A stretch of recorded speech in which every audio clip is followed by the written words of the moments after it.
Oke, baik. Dan kita sudah mulai rekaman. Oke, di kelas yang ke-13 ini, dan rencananya adalah kelas terakhir bagi kita pada malam hari ini. Selamat bergabung pada semua, dan masih ada yang baru masuk lagi, Ibu Betty ya. Oke, dan kita akan melihat ya diktat kita di sini ya, jadi sampai dengan yang terakhir di mana kita membahas berbagai serangan terhadap Alkitab, dan banyak dari poin-poin ini sebenarnya dibahas secara lebih penuh lagi di kelas-kelas yang lain, gitu ya. Misalnya tentang serangan praktis tentang melanjutkan karunia-karunia pewahyuan, dan kita ada bahas minggu lalu. Tetapi poin ini banyak juga kita perdalam lagi di kelas pneumatologi dan karismatikisme.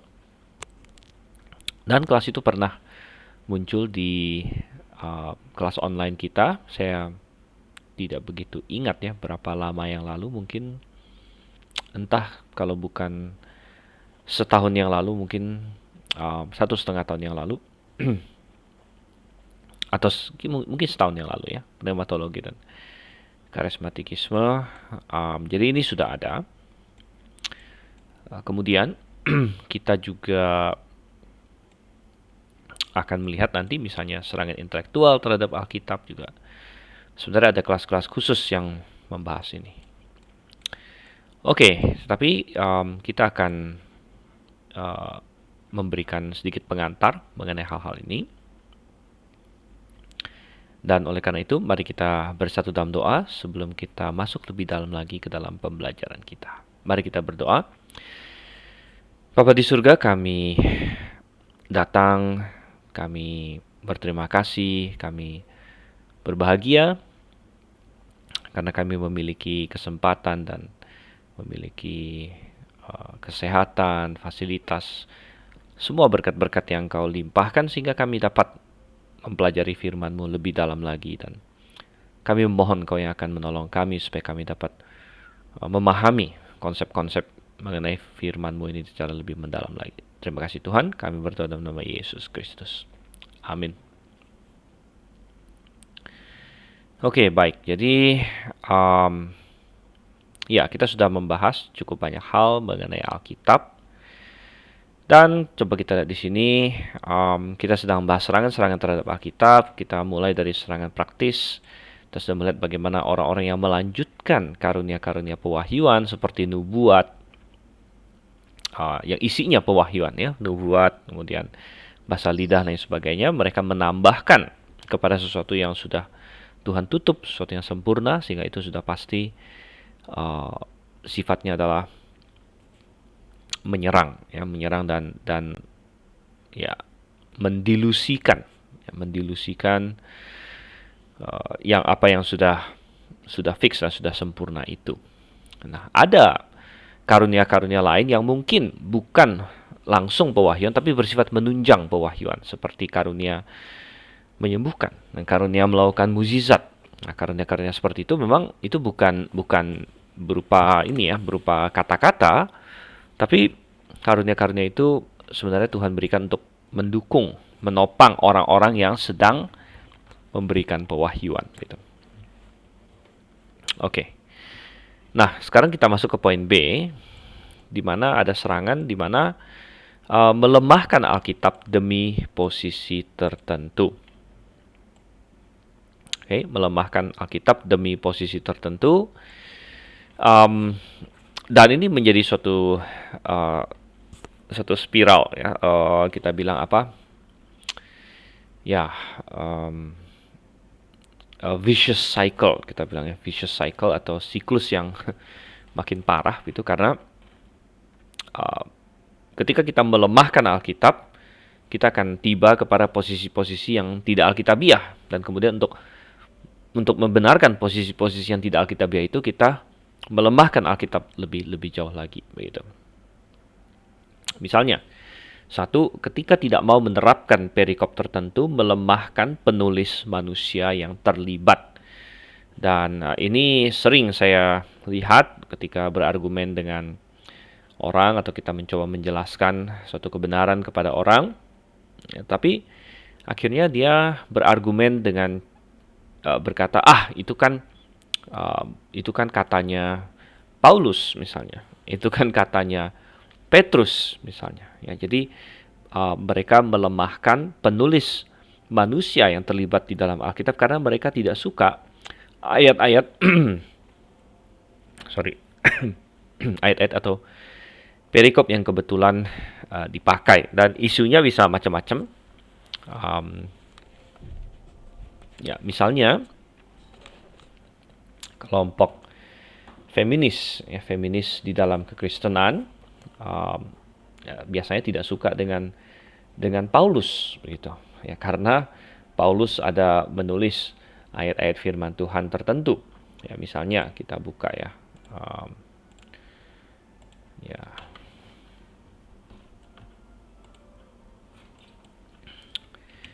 Misalnya 1 Timotius pasal 2, ya, di mana Paulus bilang apa di sini? Ayat 11 di sini ya. Seharusnya lah perempuan berdiam diri dan menerima ajaran dengan patuh. Ini dalam konteks berjemaat. Aku tidak mengizinkan perempuan mengajar. Sekali lagi dalam konteks berjemaat. Jadi bukan bicara di TK atau di SD gitu ya.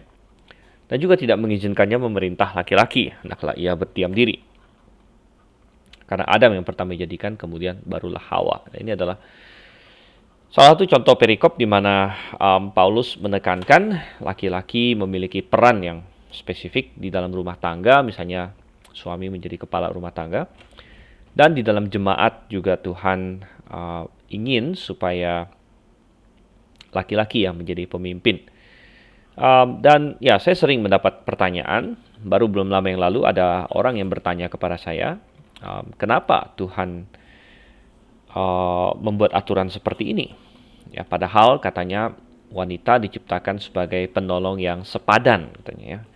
Jadi ada yang bertanya kepada saya seperti itu, dan saya menjawab bahwa benar, perempuan diciptakan sebagai penolong yang sepadan, tetapi Tuhan sepadan itu berarti apa? Sepadan itu berarti cocok, gitu kan?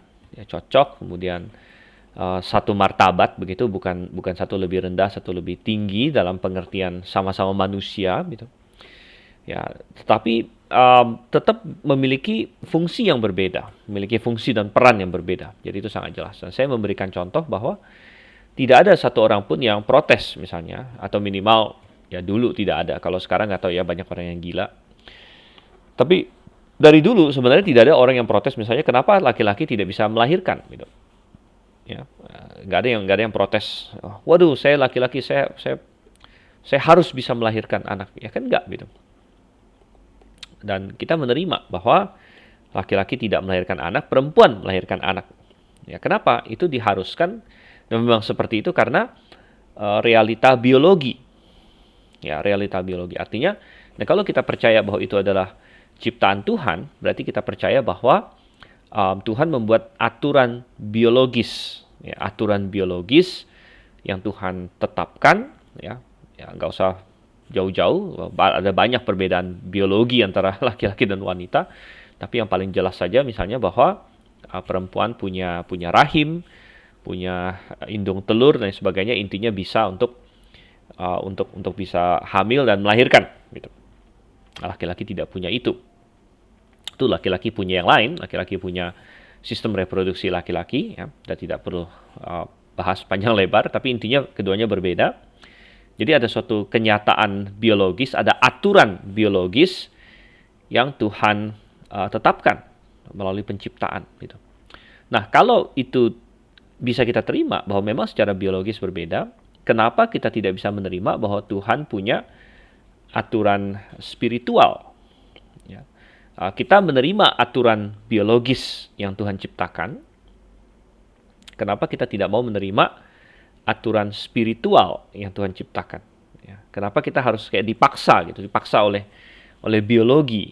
Ya. Tapi kalau berdasarkan aturan Tuhan kita tidak mau. Gitu. Nah, ya ini adalah bukan hal yang baik tentunya. Gitu ya. Nah, tetapi banyak orang, ya baik laki-laki maupun perempuan yang menolak hal ini karena mereka termakan oleh filosofi dunia. Ya, filosofi dunia yang menipu baik laki-laki maupun wanita.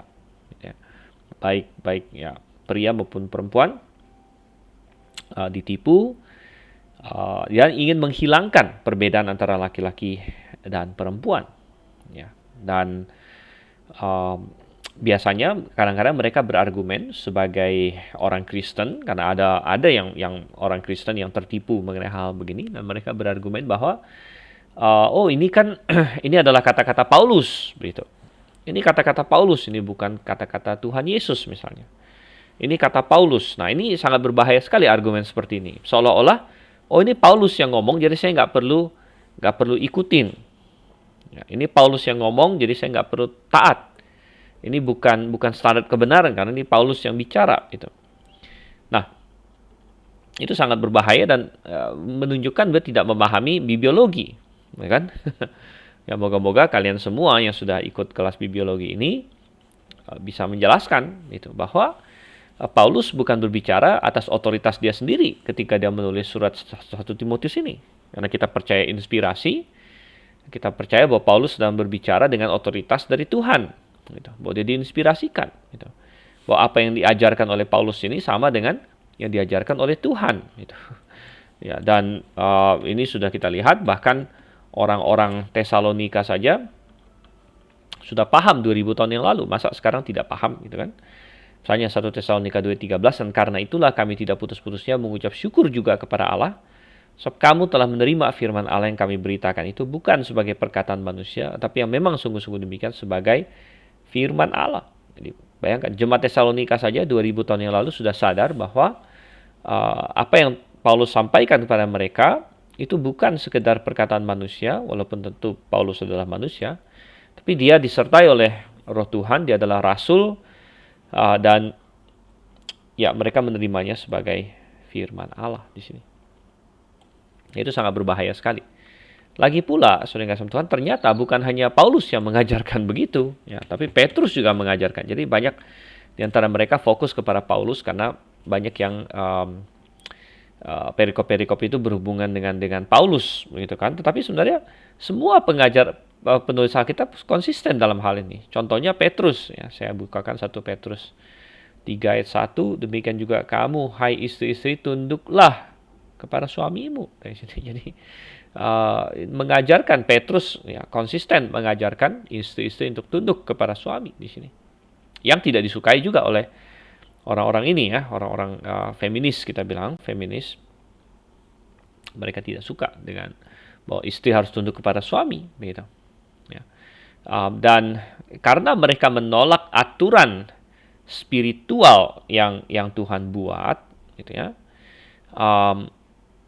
Akhirnya ujung-ujungnya buahnya sekarang adalah buahnya apa? Buahnya adalah sekarang aturan biologi yang Tuhan buat juga mulai ditolak oleh manusia, gitu. Sehingga akhirnya muncul gerakan LGBT, gerakan transgender dan lain sebagainya, di mana manusia mau mengubah biologi dia. Laki-laki ingin menjadi perempuan, dan kedokteran sudah cukup maju sehingga bisa bikin operasi lah, segala macam, kemudian terapi hormon dan lain sebagainya. Ya, dan itu sangat tragis sekali. Ya, karena kebanyakan orang-orang yang melakukan itu belakangan mereka menyesal sebenarnya.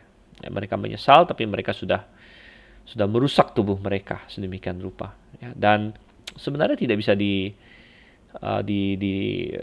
dibohongin bahwa dari seseorang laki-laki atau perempuan itu sudah terpatri ke dalam tiap-tiap sel dari diri seseorang tersebut, karena tiap-tiap sel mengandung DNA, dan DNA-nya entah itu XX atau XY gitu. Kalau dia XX adalah dia perempuan. Kalau dia XY dia laki-laki. Itu ada di level seluler, level DNA orang tersebut. Entah dia mau operasi sampai tampak luarnya seperti apa, tapi DNA dia seperti itu. Gitu ya. dan itu tidak bisa dia sangkali sebenarnya.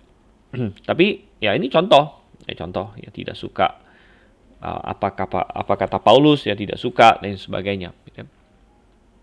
Dan kembali ke masalah LGBT itu juga, banyak orang homoseksual, mereka berargumen bahwa yang menentang homoseksual kan Paulus, ya Tuhan Yesus nggak pernah menentang homoseksual katanya. Seringkali kalau Anda bicara dengan orang homoseksual, kadang-kadang ada argumen yang muncul seperti itu.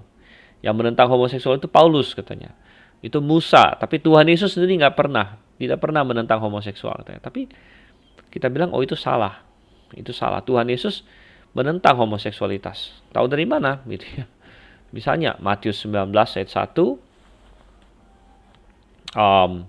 ketika ada orang-orang mencobai dia di ayat 3, maka datanglah orang-orang Farisi kepadanya untuk mencobai dia. Mereka bertanya, apakah diperbolehkan orang menceraikan istrinya dengan alasan apa saja? Jawab Yesus, tidakkah kau baca bahwa Ia yang menciptakan manusia sejak semula, menjadikan mereka laki-laki dan perempuan? Perhatikan di sini. Jadi Tuhan Yesus mengukuhkan bahwa desain Tuhan adalah laki-laki menikah dengan perempuan. Jadi Tuhan Yesus dengan mengajarkan ini, dia menentang pernikahan laki-laki dengan laki-laki atau perempuan dengan perempuan, karena dia berkata bahwa ini seorang laki-laki meninggalkan ayah dan ibunya dan bersatu dengan istrinya. Gitu. Jadi laki-laki dengan perempuan. Jadi Tuhan Yesus mengukuhkan hal ini. Lagi pula, ya seluruh premis mereka salah, yang saya bilang tadi, di mana mereka ingin seolah-olah mempertentangkan Tuhan Yesus dengan Paulus, mempertentangkan satu penulis Alkitab dengan penulis Alkitab yang lain, tapi itu tidak ada pertentangan seperti itu. Dan apa yang ditulis oleh Paulus dan oleh Petrus dan oleh Lukas dan sebagainya, itu adalah firman Tuhan. Ya. Oke, jadi itu kita lihat di sini, karena tidak mau menerapkan perikop tertentu melemahkan penulis manusia yang terlibat. Gitu. Nah, tetapi kenapa ada orang yang mau melakukan seperti itu? Ya karena mereka sudah ada kepentingan di situ. Ya bahkan dalam pelayanan sekalipun, ya karena banyak perempuan-perempuan yang sudah kebetulan menjadi dalam tanda kutip pendeta, gitu. Ya, pendeta perempuan. Nah, disinilah diperlukan pemikiran dan introspeksi. Sebenarnya dia menjadi pendeta perempuan itu benar-benar mau melayani Tuhan, atau itu dianggap hanya sebagai suatu karir, ya. Hanya dianggap sebagai suatu mata pencaharian, gitu. Kalau itu hanya dianggap mata pencaharian dan karir, ya maka ya dengan segala cara dia akan mau mempertahankan. Karena bayangkan, yang dihitung adalah ya namanya kan modal yang dikeluarkan. Dia sudah keluar bertahun-tahun belajar di STT, ya mungkin ada uang yang dikeluarkan dan sebagainya. Dan dia harus dapatkan kembalinya, gitu. Ya, tapi kalau yang kita inginkan adalah melayani Tuhan, maka yang menjadi pertimbangan utama dan pertama adalah apa kehendak Tuhan. Nah ini, ya, apa kehendak Tuhan? Apa yang Tuhan ajarkan? Ya sebenarnya seperti itu, gitu. Jadi sangat-sangat simpel sekali. Kalau yang kita mau adalah melayani Tuhan, ya kita masalah pekerjaan dan lain sebagainya, ya itu nomor 2.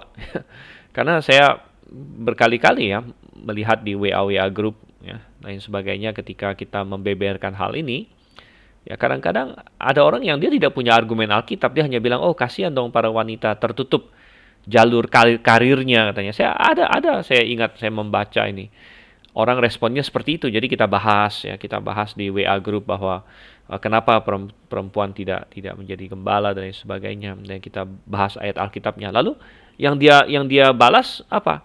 Kasihan dong ya perempuan ini tertutup jalur karirnya. Loh, kita bilang, ya kalau pertimbangannya masalah karir, ya pertimbangannya masalah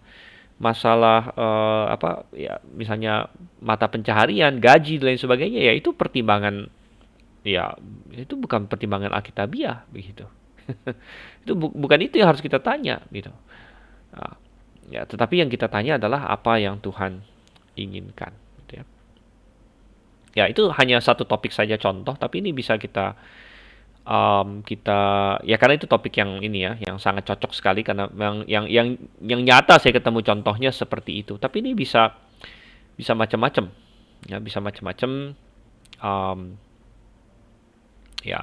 Misalnya bisa tentang topik apa lagi? Uh, ya, misalnya tentang topik uh,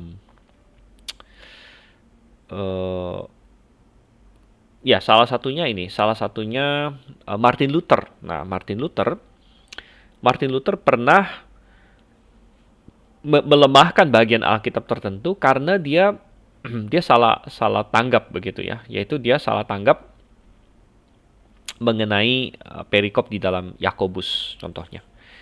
Jadi di Injil lagi bukan Injil ya, di surat Yakobus ya, yang kadang-kadang sering dipertanyakan orang kan Yakobus sepertinya sangat sangat menekankan harus ada perbuatan baik. Gitu. Bahkan ada kata-kata bahwa iman tanpa perbuatan adalah mati. Gitu. Nah, sedangkan Martin Luther pada waktu itu dia sedang mengerjakan reformasi dan seruannya kan ya sola fide, ya, hanya iman dan lain sebagainya. Nah, Martin Luther kesulitan untuk mengharmoniskan ya tulisan-tulisan Paulus dengan Yakobus gitu. Nah, sehingga dia sangat merendahkan surat Yakobus. Gitu. Bahkan Martin Luther menganggap bahwa Yakobus mestinya nggak usah masuk kanon aja gitu. Walaupun ya dia nggak sampai sedrastis itu, ya, nggak sampai menghilangkan Yakobus dari kanon. Ya Martin Luther tidak sedrastis itu. Tapi dia banyak membuat komentar-komentar yang sepertinya merendahkan kitab Yakobus. Bahkan dia pernah berkata bahwa Yakobus itu surat a straw epistle dia bilang dalam bahasa Inggris ya. Itu pasti terjemahan dari Jerman. Saya nggak tahu apa istilah Jerman yang dia pakai. Mungkin yang pinter-pinter bahasa Jerman bisa bisa cari ada referensinya.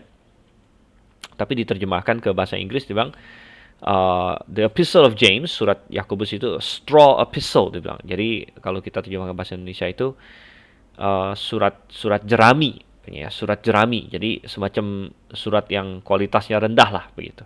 Ya, surat jerami dia bilang. Ya, jadi itu sangat disayangkan sekali, itu sangat disayangkan sekali. Kenapa dia membuat komentar seperti itu? Hanya karena dia tidak bisa mengharmoniskan. Padahal kita bilang sebenarnya nggak ada masalah. Paulus dengan Yakobus tidak bertentangan. Dia tidak bertentangan masalah iman dan pekerjaan. Ya hanya saja keduanya sedang membahas hal yang berbeda. Gitu, ya. Membahas hal yang berbeda di mana Paulus sedang membahas bagaimana caranya orang diselamatkan. Ya, jadi ya itu hanya dengan iman saja, hanya dengan iman tanpa perbuatan. Gitu ya. Sedangkan Yakobus sedang membahas ya iman seperti apa yang menyelamatkan. Iman seperti apa yang menyelamatkan. Jadi kamu diselamatkan dengan iman yang seperti apa. Gitu. Dan dia membahas bahwa kamu harus diselamatkan oleh iman yang hidup, iman yang pasti menghasilkan perbuatan. Ya, sebenarnya. Oke, jadi itu berbagai contoh di sini ya. Kemudian ini mirip-mirip poin nomor 2, kita lihat di sini. Ya, kalau ini kan melemahkan penulisnya.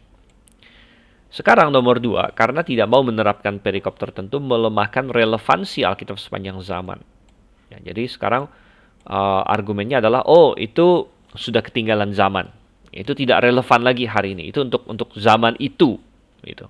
Untuk zaman itu bukan untuk zaman sekarang dan lain sebagainya. Ya. Dan ya kembali sebagai contoh adalah masalah biasanya adalah masalah-masalah di dalam masyarakat ya. Nah, contohnya adalah masalah wanita kembali sekali lagi. Ya, peran wanita dan lain sebagainya itu sering sekali ya ketika kita buka misalnya di yang tadi 1 Timotius 2 dan lain sebagainya. Nomor 1 mereka bisa serang Paulusnya, atau nomor 2 mereka berkata bahwa itu karena di zaman itu, jadi itu karena di zaman itu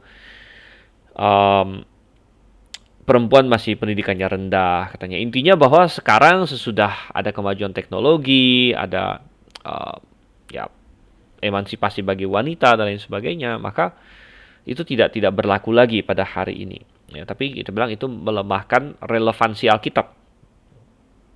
Dan tidak heran bahwa ketika orang Kristen berkompromi satu langkah, dunia berkompromi 3-4 langkah gitu. Dunia makin menyimpang gitu ya. Contohnya sekali lagi buahnya, saya bilang makanya buah dari feminisme salah satunya adalah LGBT sebenarnya. Ya. Buah dari feminisme salah satunya adalah LGBT. Dan ya akhirnya sekarang ada gereja-gereja yang makin pro homoseksual gitu. Tahun lalu, bukan tahun lalu apa 2019 saya lupa, PGI yang Indonesia sempat bikin surat edaran yang sepertinya menghimbau gereja-gereja di Indonesia untuk menerima LGBT gitu. Nah, karena terjadi kehebohan di mana orang Kristen bereaksi, akhirnya kalau nggak salah bilang, oh itu salah, itu salah. Akhirnya mereka tarik lagi lah istilahnya ya, mereka tarik lagi, mereka ya, tapi ya, saya rasa itu sebenarnya semacam coba-coba sih ya, tes air lah begitu ya, bagaimana reaksi gereja-gereja di Indonesia. Nah, kebetulan Indonesia masih ya lumayan konservatif lah ya, lumayan konservatif. Jadi masih menolak hal seperti itu. Tapi ya sangat sangat parah sekali, banyak sekali di gereja-gereja di luar negeri. Kemarin saya ada baca, sekitar minggu lalu saya ada baca bahwa gereja Metodis di gereja Metodis di Amerika ya, yang sudah sangat liberal. Jadi gereja Metodis di Amerika, mereka bukan hanya menerima LGBT, bahkan menabiskan pertama kalinya seorang gembala yang gay gitu. Jadi bukan hanya orang homoseksual diterima menjadi anggota jemaat ya, tanpa menuntut pertobatan gitu ya, tapi bahkan dijadikan gembalanya gitu. Wow ya. Dijadikan gembala. Wah, ini sudah kacau sekali. Dan apa yang akan mereka katakan tentang ayat-ayat yang berhubungan dengan homoseksualitas di Alkitab? Ya mereka akan bilang bahwa oh itu untuk zaman dulu ya, sekarang udah berubah gitu. Jadi akhirnya apa yang Alkitab ajarkan ternyata tidak kekal ya, tidak kekal dan tidak relevan gitu bagi sepanjang zaman gitu. Nah, kita harus membedakan, memang ada poin-poin dalam Alkitab yang untuk zaman-zaman tertentu saja itu jelas dari konteksnya misalnya. Jelas dari konteksnya kan. Tapi ada juga aturan-aturan yang Tuhan buat yang memang untuk seterusnya. Dan itu adalah prinsip-prinsip Tuhan, prinsip-prinsip moral gitu. Misalnya tentang LGBT, ya, tentang homoseksual. Ya, kan tadi sudah kita baca ayatnya. Waktu Tuhan Yesus ditanya saja, Tuhan Yesus kembali lagi ke kejadian. Tuhan bilang, tidakkah kamu baca dari mulanya dia menciptakan laki-laki dan perempuan. Berarti ini suatu prinsip yang dari sejak penciptaan sampai ke zaman Tuhan Yesus nggak berubah-ubah. Dan untuk seterusnya misalnya gitu. Ya, jadi kita tidak bisa ya kalau kita mulai berkata, oh itu ya itu untuk zaman itu saja lain sebagainya, tanpa mempedulikan konteks ya, karena memang ada konteks. Ada nggak perintah Tuhan yang hanya untuk sementara? Ya ada tentu, ya sesuai dengan konteks, ya misalnya macam-macam lah ya, misalnya Tuhan suruh Israel masuk ke tanah Kanaan, ya itu kan konteksnya Israel gitu, zaman itu jelas sekali ya, ya jelas ya kita bukan disuruh pergi ke Kanaan hari ini, lain sebagainya. Ya tapi dari konteks juga jelas bahwa ada prinsip-prinsip yang memang dari mulanya memang seperti itu, perintah-perintah moral Tuhan dan prinsip-prinsip Tuhan gitu, ya, sangat jelas sekali. Contoh lain lagi adalah masalah penciptaan. Nah ini ya ada hubungan dengan ilmu pengetahuan dan Alkitab.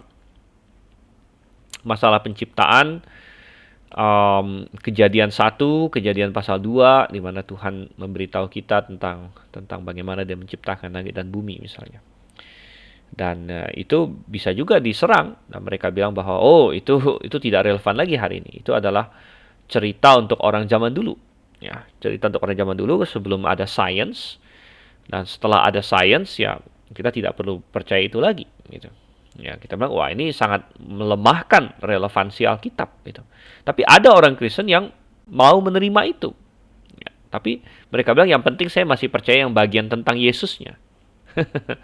Nah ini sangat bahaya ya, sangat bahaya. Jadi banyak orang berkata demikian. Saya nggak usah percaya bagian sejarahnya Alkitab. Saya hanya mau percaya bagian tentang Yesusnya saja. Nah ini sebenarnya adalah argumen yang gagal Ya, ini yang sudah pernah kita bahas, ya, pandangan ketiadasalahan yang berkata bahwa oh Alkitab bisa salah soal sains, Alkitab bisa salah soal sejarah, tapi Alkitab akan benar soal hal-hal rohani. Ya, saya akan percaya Alkitab tentang masalah masuk sorga, saya akan percaya Alkitab masalah Tuhan Yesus, tapi saya tidak usah percaya Alkitab tentang sainsnya, tentang sejarahnya, dan lain sebagainya. Gitu ya. Tapi kita bilang nggak bisa, nggak bisa. Itu adalah tipuan iblis. Ya, Anda pegang posisi itu, ya, maka Anda pasti akan terseret ujung-ujungnya. Ya, semuanya salah, gitu. Kalaupun bukan Anda yang terseret, anak cucu Anda akan terseret. Gitu. Jadi ya, itu adalah posisi yang tidak bisa dipertahankan sebenarnya. Kenapa? Karena hal-hal rohani di dalam Alkitab itu sangat bergantung kepada uh, sejarah, gitu. Sangat tergantung kepada sejarah. Misalnya Anda bilang Anda percaya Yesus. Anda percaya Yesus apa? Bahwa Yesus pernah lahir di bumi itu kan sejarah. Bahwa Yesus mati di salib itu kan sejarah. Bahwa Yesus bangkit dari antara kematian. Nah, ini kan inti iman kekristenan. Bahwa Yesus bangkit dari antara kematian, gitu kan?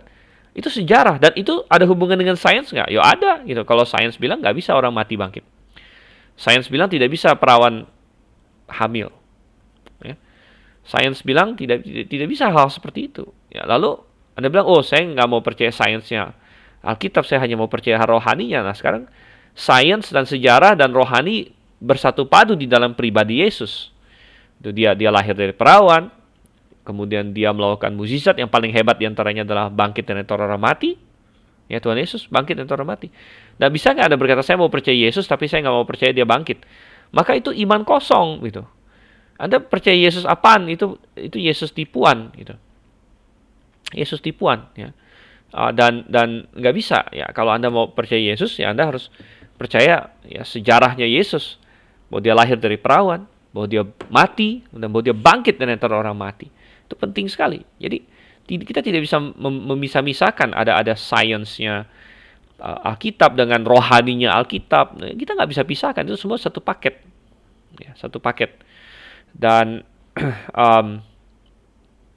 ya kalau kita percaya bahwa Allah membangkitkan Yesus, itu Yesus dibangkitkan dari antara orang mati, ya berarti kita percaya ya memang ada Allah yang berkuasa. Lalu apa sulitnya kita percaya bahwa Allah menciptakan langit dan bumi dalam 6 hari kalau begitu?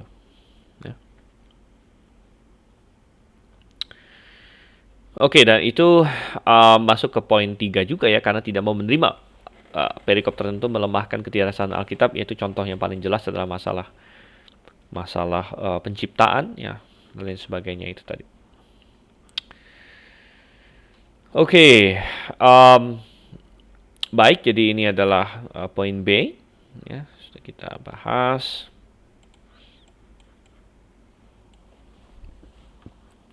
Serangan ini ya, serangan praktis terhadap Alkitab. Ya, saya tidak tahu apakah kalian pernah menghadapi yang seperti ini. Ya, saya sih ya adalah lumayan sering juga gitu ya. Poin-poin seperti ini.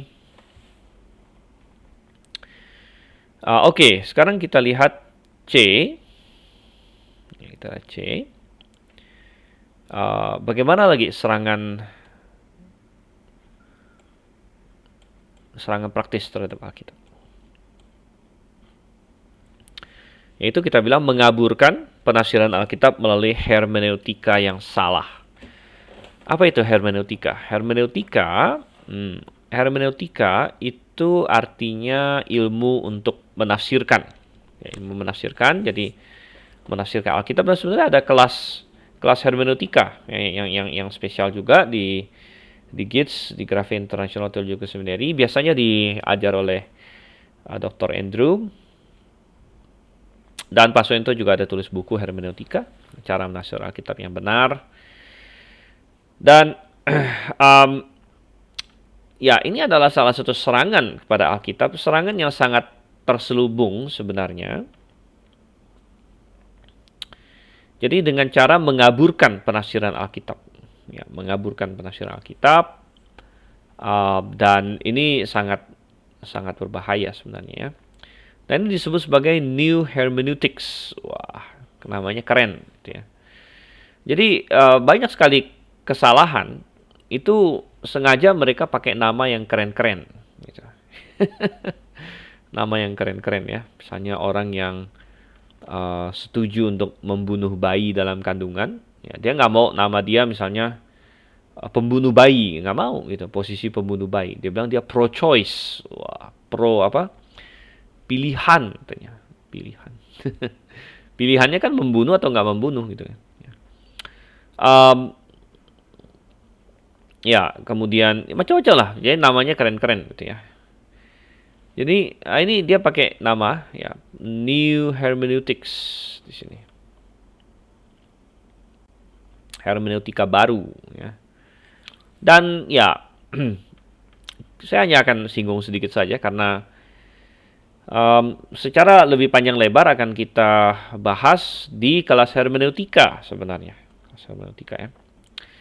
Tapi New Hermeneutics intinya adalah suatu pemahaman hermeneutika yang baru yang bertanya bagaimana perikop ini berbicara kepada saya. Jadi apa ya apa pelajaran, apa pesan perikop ini bagi saya, atau bagaimana perikop ini bergema dalam diri saya. Jadi kalau kita tidak awas gitu ya, atau tidak tahu ininya apa letak kesalahannya di mana, sekali lagi sepertinya sangat keren ya. Jadi bagaimana perikop yang saya baca ini bergema dalam hidup saya. Keren dong, bagus ya. Jadi ya itu adalah cara hermeneutika yang baru ini. Nah, salahnya di mana? Sekarang salahnya di mana? Salahnya adalah dia membuat Alkitab menjadi sesuatu yang subjektif, bukan lagi objektif. Ya, oke, coba saya jelaskan sedikit ya.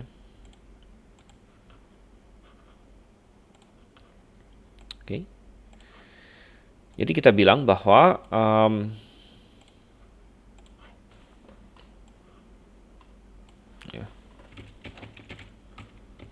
hermeneutika yang Alkitabiah ya, atau yang cara yang tradisional lah ya, adalah bertanya apa yang dimaksud oleh penulis Alkitab. Apa yang dimaksud oleh penulis Alkitab? Atau dengan kata lain, apa yang diajarkan oleh penulis Alkitab. Jadi penulis Alkitab ini pertama-tama kita bisa lihat dari level baik itu penulis manusia ya, dan secara ultimate tentunya Tuhan sebagai penulis yang paling di atas manusianya begitu ya. Jadi misalnya kita baca kitab Kejadian ya, apa yang dimaksud oleh Tuhan di sini, apa yang dimaksud oleh Musa ketika dia menulis hal ini. Jadi kita bertanya apa yang dimaksud, apa yang diajarkan oleh penulis Alkitab ya kepada penerima awalnya. Jadi ini adalah hermeneutika gitu. Makanya kita percaya hermeneutik yang apa? Kita akan selalu bilang apa? Penafsiran yang literal, gramatikal, historical ya. Nah, jadi literal, karena literal kita kan bertanya apa sih maksudnya gitu kan? Literal. Jadi apa artinya? Ya, secara literal apa? Ya, gramatikal juga diperlukan karena kita ingin tahu ya, kita perlu mengerti grammarnya baru kita memahami maksudnya. Dan historical artinya kita memahami konteksnya ini ditujukan kepada siapa gitu. Apa yang dimaksud oleh penulis Alkitab atau oleh Tuhan ya, kepada siapa gitu. Pada siapa ya. Ya, contohnya misalnya kita membaca bahwa Tuhan bilang sama Abraham, sunatlah dirimu. Ya, kemudian semua anak yang lahir di rumahmu umur 8 hari harus kamu sunat misalnya. Kejadian pasal 17 contohnya kan. Oke, jadi hermeneutika yang benar adalah kita bertanya dulu apa yang dimaksud oleh penulis Alkitab, apa artinya ini, ya, siapa yang menerima ini dan lain sebagainya. Jadi semua adalah bagian dari hermeneutika. Nah, baru kemudian ya bertanya apa aplikasinya pada saya. Ya, apa aplikasi kepada saya. Jadi membedakan antara penafsiran, ya, disebut interpretation, ya, dengan penerapan atau application. Ya. Misalnya kita ambil contoh tadi Kejadian pasal 17. Kita membaca Kejadian pasal 17. Tuhan menyuruh Abraham menyunatkan dirinya. Ya, kemudian semua anak yang lahir di rumah dia, anak laki-laki mulai 8 hari ke atas, sejak 8 hari harus disunat. Gitu. Nah, penafsiran kita adalah bahwa ini memang terjadi. Ya, kita tafsirkan, kita bisa menafsirkan kenapa Tuhan memerintahkan ini, apa signifikansinya bagi Abraham, bahwa ini menjadi tanda perjanjian bagi dia. Pokoknya itu kita tafsirkan secara historis dalam konteks Abraham. Ya. Karena memang ini Tuhan ngomong sama Abraham. Jadi kita pahami bahwa itu benar terjadi. Lalu apa signifikansinya, apa maksudnya bagi Abraham dan lain sebagainya, apa efeknya bagi dia dan keturunannya segala macam, itu bisa kita ini. Nah, baru kemudian dari sana kita bisa juga menarik apa aplikasinya bagi kita, gitu. Jadi harus kita bedakan. Penafsirannya adalah memang benar-benar Tuhan menyuruh Abraham menyunatkan dirinya, tapi apakah aplikasinya kita hari ini juga diharuskan disunat, gitu. Nah, ini belum tentu demikian, gitu ya. Belum tentu demikian. Jadi aplikasinya bisa berbeda, gitu. Aplikasinya berbeda. Nah, tetapi permasalahan dalam hermeneutika yang baru, hermeneutika baru ini adalah ya, dia tidak membedakan antara penafsiran yang tadi kita bilang interpretation ya, dengan penerapan, application. Ya. Sehingga dia tidak melewati proses yang tadi itu bertanya apa yang dimaksud oleh penulis, tetapi langsung ya bertanya bagaimana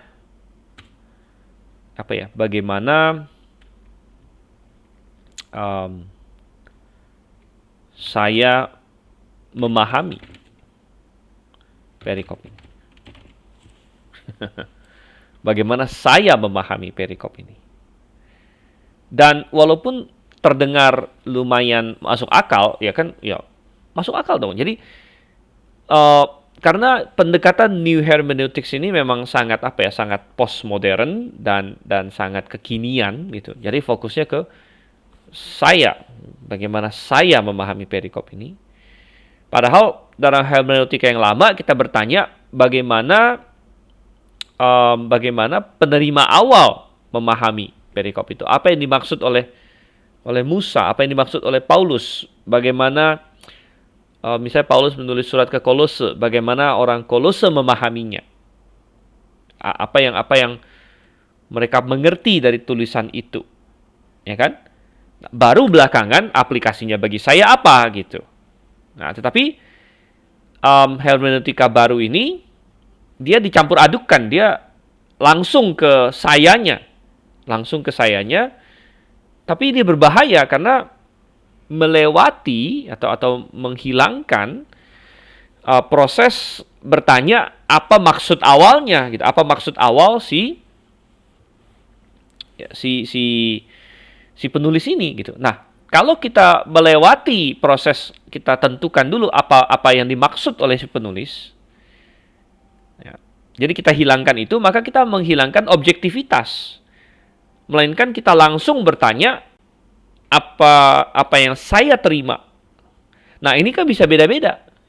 Saya membaca tulisan Paulus dengan misalnya siapa gitu kan, dengan Anda baca tulisan Paulus, kita bisa dapat hal yang berbeda kalau kita bukan ingin cari tahu sebenarnya yang Paulus maksud apa gitu. Ngerti nggak?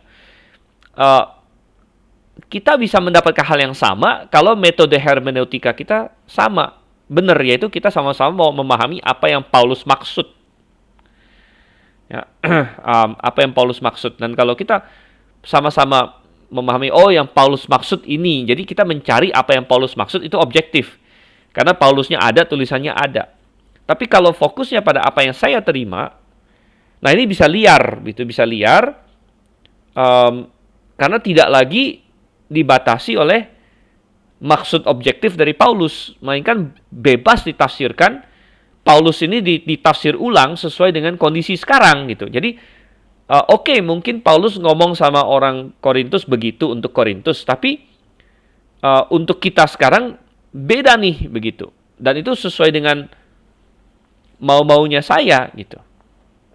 Jadi ini sebenarnya sangat berbahaya begitu, sangat berbahaya. Dan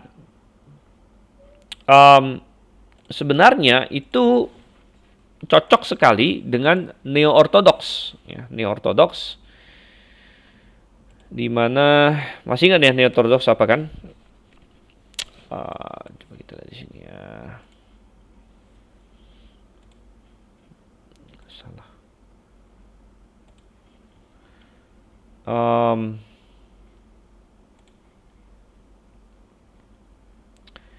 Oke.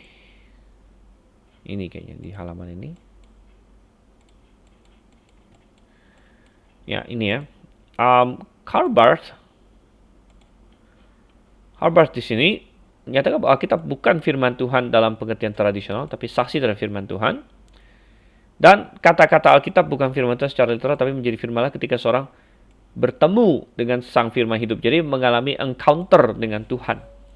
Ya, mengalami encounter dengan Tuhan ketika dia membaca Alkitab. Gitu. Oke, jadi ya, intinya akhirnya bukan lagi objektif apa yang Alkitab katakan, tapi apa yang tiap-tiap orang rasakan ketika mereka membaca Alkitab itu yang jadi lebih penting. Nah, itu intinya membuat otoritas Alkitab bukan lagi pada Alkitabnya, tapi pada encounter kita masing-masing. Encounter kita masing-masing, gitu ya. Oke, coba kita lihat ya, Immanuel. Joshua bertanya apa? Bagaimana Pak dengan Matius 19 ayat 13-15 tentang dasar orang Kristen melakukan penyerahan anak, karena bagi orang-orang yang percaya baptisan bayi, ayat itu bukanlah bersifat doktrinal, mereka hanya informasi mengenai adanya anak-anak yang datang kepada Tuhan. Apakah artinya orang-orang yang melakukan penyerahan anak menggunakan New Hermeneutics juga, Pak? Coba kita lihat. Pertanyaan ini ada beberapa komponen. Pertama, dasar orang Kristen melakukan penyerahan anak. Ya, dasar orang Kristen melakukan penyerahan anak. Lalu mungkin yang ditanya, sebagian orang menggunakan Matius 19 ayat 13-15 gitu ya, untuk membenarkan penyerahan anak. Begitu. Membenarkan penyerahan anak atau membenarkan baptisan?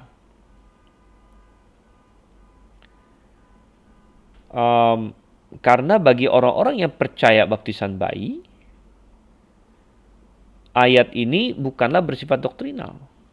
Begini, setahu saya justru ada orang-orang yang menggunakan Matius 19, 13-15 untuk membenarkan baptisan bayi. Itu ada malah. Ya, banyak malah. Jadi rata-rata pembaptis bayi mereka menggunakan ayat 13-15 dari Matius 19 untuk membenarkan baptisan bayi gitu. Itu justru salah satu argumen mereka. Untuk bagi yang ini ya, kalau Anda tidak punya Alkitab, mestinya sih Anda punya Alkitab ya, semua kalian di rumah sambil mengikuti kelas ini. Tapi Matius 19 ayat 13 sampai 15 adalah ada orang yang bawa anak-anak kepada Tuhan Yesus. Tuhan Yesus letakkan tangan ke atas anak-anak itu dan mendoakan mereka. Lalu murid-muridnya marah sama orang-orang itu.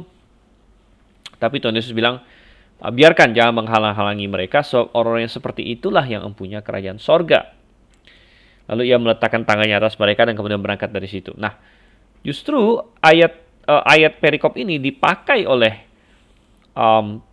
para pendukung baptisan bayi untuk membenarkan baptisan bayi.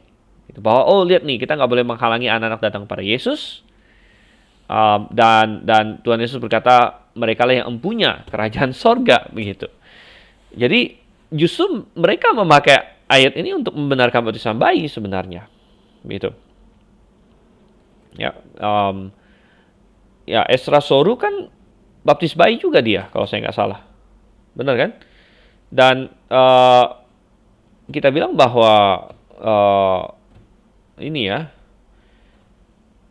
justru mereka yang menggunakan ayat ini untuk baptisan bayi. Jadi saya nggak melihat di perikop ini hubungannya dengan new hermeneutik sih. Ya. Baik itu dari mau untuk baptisan atau lain sebagainya. Tapi kalau ayat ini mau dipakai untuk mendukung baptisan bayi, kita bilang jauh sekali gitu. Karena ayat ini nggak ada bilang soal baptisan. Ayat ini bicara soal membawa anak-anak datang pada Yesus, yang kita semua setuju bahwa anak-anak perlu dibawa kepada Tuhan Yesus, gitu kan? Tapi dibawa kepada Tuhan Yesus itu bukan dibaptis, gitu. Kalau dia sudah dibawa ke Tuhan Yesus dan sudah menjadi percaya, baru dibaptis, silakan, gitu. Justru tujuan kita untuk membawa dia kepada Tuhan Yesus adalah supaya dia menjadi percaya, habis itu dibaptis, gitu. Dan ayat ini sama sekali tidak ada bicara soal pembaptisan, gitu ya.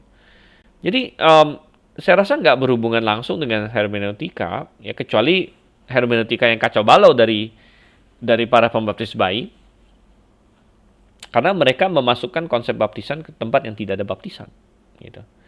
Nah, sedangkan kalau kita bilang, ya, penyerahan anak, ya, kita bilang penyerahan anak itu nggak ada apa-apa. Penyerahan anak itu, ya, cuman mendoakan anak, kita bilang. Mendoakan anak, gitu. Makanya kita meluruskan konsep penyerahan anak, gitu kan. Seperti Pak Suento jelaskan di hari Minggu yang lalu, karena ada bayi yang datang, tidak ada semacam apa ya? Ini diserahkan anak, jadi kayak ada kuasa khusus jadinya atau apa, enggak. Penyerahan anak itu kalau di gereja kita, ya, saya nggak bisa bicara soal gereja lain yang mungkin kemistik-mistikan, ya itu salah mereka sendiri, gitu. Nah, yang diserang oleh Esra Soru, ya mungkin gereja-gereja lain yang penyerahan anaknya juga agak mistik-mistikan, ya itu saya nggak tahu lah. Tapi di gereja-gereja yang Alkitabiah, ya, yang dilakukan adalah mendoakan seorang anak. Jadi orang tuanya memperkenalkan anak itu pertama kali ke gereja, gitu kan? Jadi ini suatu momen khusus karena seorang anak pertama kali dia datang ikut kebaktian nih, gitu.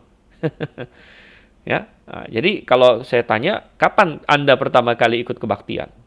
Nah, mungkin Anda perlu tanya orang tua Anda. Kapan saya pertama kali dibawa ke gereja, gitu kan? Nah, jadi ada momen spesial di mana seorang individu, ya, seorang manusia, seorang anak pertama kali di gereja. Dan kenapa orang tuanya bawa dia ke gereja? Karena orang tuanya kan mau memperkenalkan dia kepada Tuhan Yesus, gitu, sedini mungkin. Walaupun memang waktu bayi dia belum bisa ngerti apa-apa, tapi minimal itu bisa dijadikan suatu kebiasaan bagi dia. Dan maka selama dia belum ngerti apa-apa itu, ya kita nggak baptis dia, tapi apa? Kita mendoakan dia, gitu. Dan ketika kita mendoakan dia, itulah kita dengan doa kita menyerahkan anak itu kepada kuasa Tuhan, gitu. Artinya kita berdoa minta Tuhan, kiranya Engkau yang menjaga anak ini, kiranya Engkau yang memberi hikmat pada orang tuanya, kiranya Engkau. Jadi kita menyerahkan anak itu bukan menyerahkan kayak ada mistik apa, kuasa apa. Kita intinya mendoakan anak ini. Menyerahkan dia melalui doa kepada kuasa penyertaan Tuhan, ya, dan meminta Tuhan untuk menolong dan baik anak maupun orang tuanya, gitu ya. Jadi nggak nyambung sih apa yang apa yang mau diargumentasikan Esra Soru juga nggak begitu jelas di sini ya. Oke, baik. Dan kita melihat di sini, em,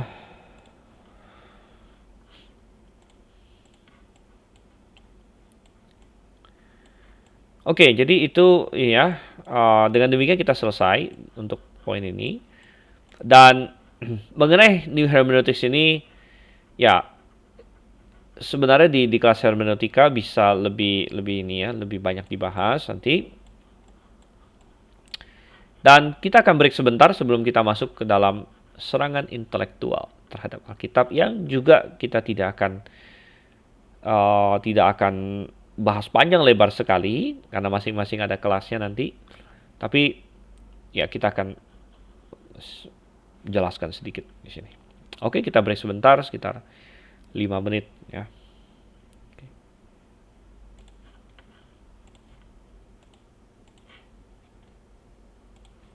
Oke, kita mulai lagi rekaman kita setelah tadi kita break sebentar. Oke, kita akan melihat sekarang serangan intelektual terhadap Alkitab. Nah, serangan intelektual terhadap Alkitab ini bermula dari munculnya rasionalisme, kemudian liberalisme. Ya, belakangan liberalisme dan ya sejarahnya lumayan panjang sebenarnya. Dan menjadi semacam apa ya? Ya, kita bilang reaksi ya. Reaksi terhadap intinya begini, iblis selalu menyerang dengan cara yang baru di mana dia bisa menyerang. Kalau kita melihat sedikit sejarah ya. Ini kita tarik garis deh ya. Ketika Tuhan Yesus mati, kemudian bangkit, kemudian naik ke sorga. Lalu muncullah masa rasul-rasul di mana iman kita diletakkan gitu kan. Dan setelah itu apa yang terjadi? Ya, setelah itu iblis berusaha menyerang manusia, menyerang orang-orang percaya dengan berbagai penganiayaan pada waktu itu.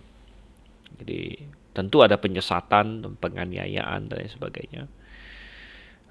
Dan iblis memakai kaisar-kaisar Romawi untuk menganiaya orang percaya. Dan akhirnya terjadi suatu kesempatan di mana sekitar abad keempat terjadi kebebasan. Ya, kebebasan itu berasal dari seorang kaisar yang secara nominal dia menjadi Kristen, yaitu Konstantin di situ ya.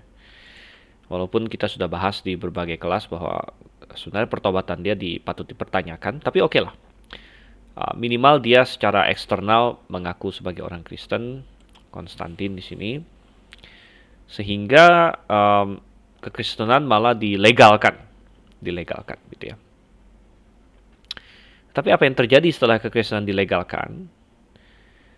Iblis tidak tinggal diam, dan dia masuk ke ekstrimnya.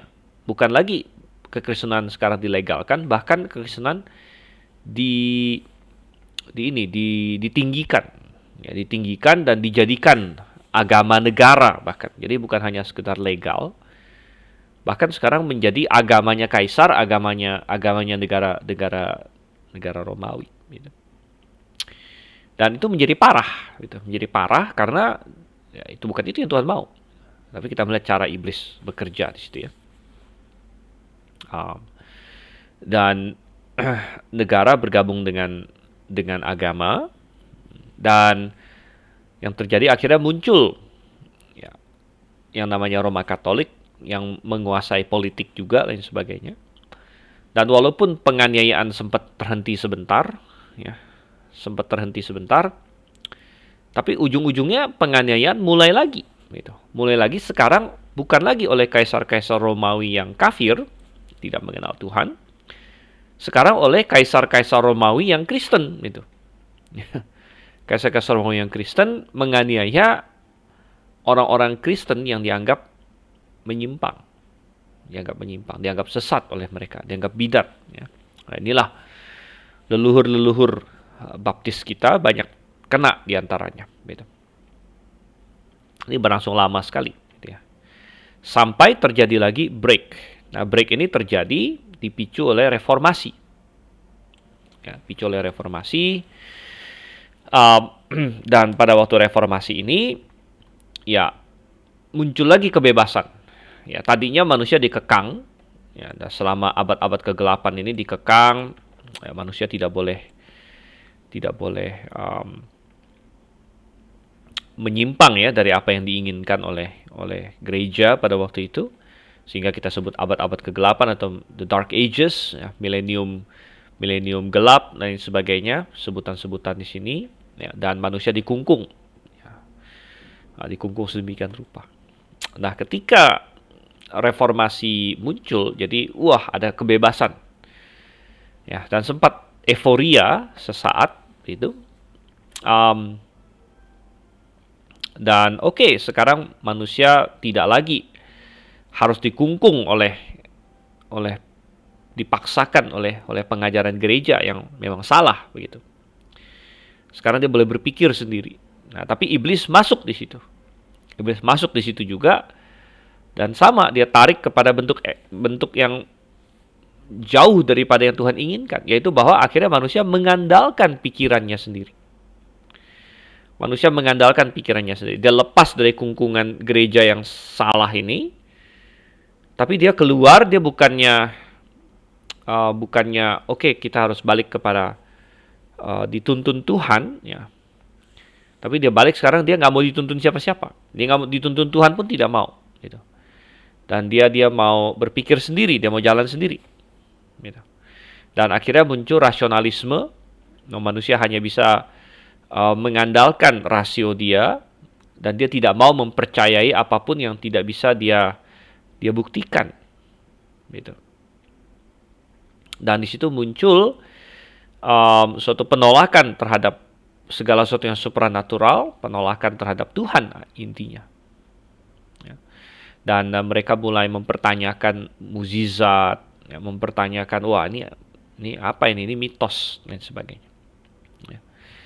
Nah, dari situ Alkitab diserang, gitu ya. Dan penyerangan ini adalah oleh orang-orang yang notabene Kristen, gitu. Notabene Kristen, karena waktu itu Eropa Kristen, semuanya boleh dibilang hampir semua orang Kristen, gitu. Ya. Eropa Kristen, Amerika juga, ya rata-rata Kristen semua. Tapi Kristen yang bohongan sebenarnya. Nah, ini dimungkinkan karena baptisan bayi. Saya bilang baptisan bayi adalah doktrin yang memungkinkan munculnya liberalisme. Karena kalau tidak ada baptisan bayi, orang yang tidak percaya tentu masih ada. Orang yang menyerang Alkitab tentu masih ada. Tapi mestinya tidak sebanyak itu yang dari dalam kekristenan itu sendiri, gitu. Mestinya tidak sebanyak itu. Ya. Tapi karena adanya baptis bayi, sehingga semua orang-orang yang sebenarnya tidak percaya ini, orang-orang yang tidak beriman, ya. Tapi mereka orang Kristen, ya, orang Kristen karena mereka dibaptis dari bayi. Nah, mereka adalah anggota gereja karena mereka dibaptis dari bayi, gitu. Ya, dan akhirnya muncullah liberalisme, dan rasionalisme, gitu ya. Yang kita prediksi, kita lihat saja, ujung-ujungnya akan menyebabkan penganiayaan akan muncul lagi nanti. Penganiayaan akan muncul lagi terhadap orang-orang percaya yang tetap mau setia pada Alkitab, gitu. Nah, serangan-serangan terhadap Alkitab itu bisa dibagi menjadi ini, ya. Ada yang disebut higher criticism, ada yang disebut lower criticism. Nah, mungkin ada pertanyaan kenapa yang satu disebut higher, satu disebut lower, karena yang diserang berbeda, gitu. Higher criticism menyerang level yang lebih tinggi, yaitu menyerang kita bilang kepenulisannya. Sedangkan lower criticism menyerang pencatatannya, ya, pencatatan penyalinannya, gitu ya. Jadi higher criticism, ya, ini menyerang kepenulisan Alkitab dan juga keandalan Alkitab secara umum.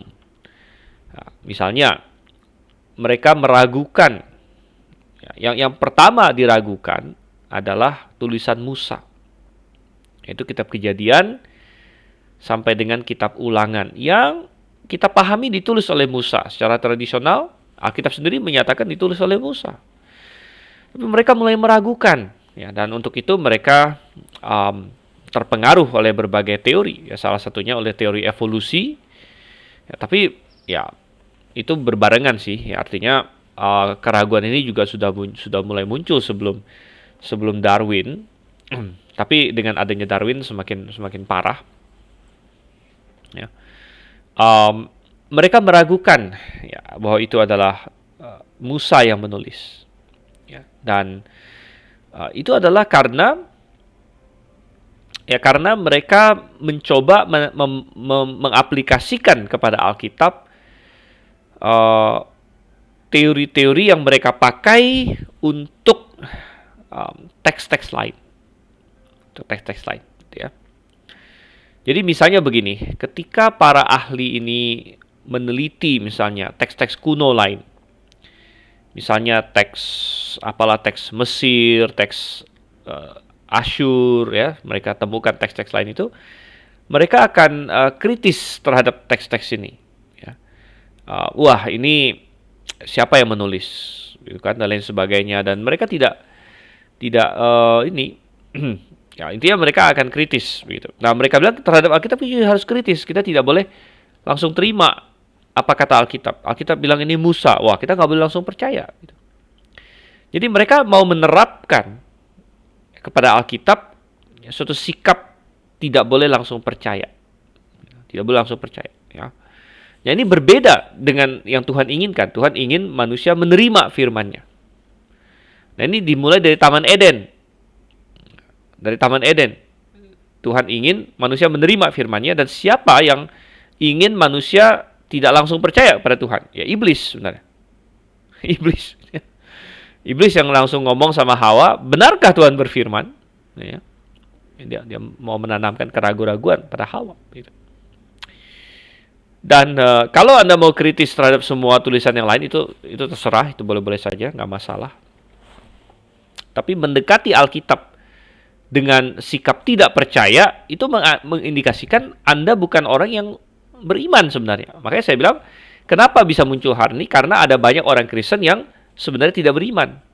Karena mereka menjadi Kristen dari kecil karena baptisan bayi, masuk gereja dari kecil karena baptisan bayi, tidak punya iman, akhirnya mendekati Alkitab pun tidak dengan iman, dan meragukan semua yang ada dalam Alkitab. Dan mereka meragukan tulisannya Musa, ya. Dan mereka cari-cari, lalu mereka punya teori sumber, ya, source theory, ya, bahwa ini yang menulis ini tadinya mereka anggap masih Musa dapat dari mana ini, ya. Musa dapat dari mana? Oh, Musa mungkin punya sumber-sumber yang berbeda nih kayaknya. Ya, jadi mereka mulai melihat jangan-jangan Musa ada kopi dari orang lain. Musa ambil dari mitos Babel, kemudian dia gabungkan, dia ngambil dari mitos Mesir, dia gabungkan, lain sebagainya. Nah, lama-kelamaan Musanya dihilangkan. Jadi ya pokoknya ada editor yang mengambil dari sumber ini, lain sebagainya. Akhirnya diserang, ya, kepenulisan Alkitab diserang. Gitu. Dan mereka mulai tidak percaya Musa yang tulis, ya. Mereka tidak percaya Yosua itu Yosua yang tulis. Mereka tidak percaya kitab Yesaya itu seluruhnya Yesaya yang tulis. Mereka tidak percaya kitab Yunus itu Yunus yang tulis, itu hanya mitos dan sebagainya. Jadi dan ketika hal-hal ini dilakukan, tentu ya itu sama dengan merusak Alkitab sebenarnya. Jelas sangat merusak Alkitab, ya. Dan untungnya higher criticism ini ditentang oleh orang-orang Injili maupun fundamental. Ingat, fundamental dengan Injili dulu sama ya. Nah, yang Injili lama lah, Injili lama sama dengan fundamental gitu. Dan ya kita menolak ini. Dan kita banyak membahas, kalau Anda sangat tertarik dengan masalah ini dan argumen-argumennya, atau Anda pernah terlibat dalam adu argumen dengan orang, gitu ya. Adu argumen dengan orang, dan kadang-kadang Anda perlu tahu juga begitu. Ya, kenapa? Karena dalam apologetika ya, saya pernah sedikit bersoal jawab, berdebat lah dengan seorang di internet, dan sepertinya dia seorang ateis sih. Ateis atau pokoknya inilah orang yang tidak percaya lah gitu ya. Dan saya berargumen bahwa ya Alkitab dengan benar memprediksikan bahwa Raja Koresi, memprediksikan Raja Koresi 150 tahun sebelum Koresi lahir. Dan saya bukakan Yesaya pasal 40 misalnya. Ya, Yesaya pasal 40 sampai 40 sekian.